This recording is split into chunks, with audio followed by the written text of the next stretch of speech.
నిత్యం సోషల్ మీడియాలో యాక్టివ్గా ఉంటూ లేటెస్ట్ ఫొటోస్, వ్యక్తిగత విషయాలను పంచుకుంటూ ఉంటుంది హీరోయిన్ అంజలి. ఈ క్రమంలో ఈ భామ పోస్ట్ ఇప్పుడు నెట్టింట వైరల్ అవుతుంది. తాజాగా అంజలి తన సామాజిక మాధ్యమాల్లో కొన్ని ఫోటోలు షేర్ చేసింది. అందులో క్యూట్ పప్పీతో దిగిన ఫోటోలను షేర్ చేసింది. దాన్ని హత్తుకున్న, కిస్ చేస్తున్న కెమెరాకు చూపిస్తున్న పిక్స్ను షేర్ చేస్తూ, మా కొత్త కుటుంబ సభ్యుడిని పరిచయం చేస్తున్నాము, నీకో నా బేబీ బాయ్ అంటూ హార్ట్ సింబల్ జోడించింది. ప్రస్తుతం ఈ పోస్ట్ నెట్టింట వైరల్గా మారగా, నీ బేబీ బాయ్ నీకో చాలా క్యూట్గా ఉన్నాడు అని, బుజ్జి కన్నా అని నెటిజన్స్ కామెంట్ చేస్తున్నారు. ఇక టాలీవుడ్ హీరోయిన్ అంజలి అందరికీ సుపరిచితమే.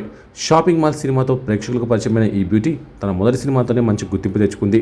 ఆ తర్వాత వెంకటేష్, మహేష్ బాబు నటించిన సీతమ్మ వాకిట్లో సిరిమల చెట్టు మూవీతో మరింత పాపులారిటీ అందుకుంది. దీంతో వరుస ఆఫర్స్ రావడంతో బాలకృష్ణ, వెంకటేష్, పవన్ కళ్యాణ్ వంటి స్టార్ హీరోల సరసన కూడా నటించి మెప్పించింది. కానీ అనుకున్నంత స్టార్డమ్ అయితే రావట్లేదని చెప్పాలి. తెలుగు అమ్మాయే అయినప్పటికీ మన టాలీవుడ్లో స్టార్ హీరోయిన్ క్రేజ్ తెచ్చుకోలేకపోతుంది. అయితే గత ఏడాది గ్యాంగ్ ఆఫ్ గోదావరి చిత్రంలో నటించి తన నటనతో అలరించిన సంగతి తెలిసిందే.